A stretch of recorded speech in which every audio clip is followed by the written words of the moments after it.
খুবই দুঃখজনক একটা খবর। এবারের এসএসসি পরীক্ষায় রেজাল্ট খারাপ করার জন্য সিলেটের গোলাপগঞ্জে এক মেয়ে আত্মহত্যা করেছে। সিলেটের গোলাপগঞ্জে এসএসসি পরীক্ষার রেজাল্ট খারাপ হওয়ার জন্য একজন ছাত্রী আত্মহত্যা করেছে। আমি অনুরোধ করব সকল মা বাবাদের,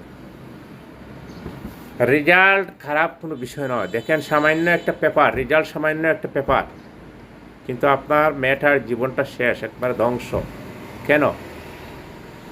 আপনি মা বাবা সচেতন হন। সচেতন হওয়ার জন্য সুদৃষ্টি সকলের প্রতি।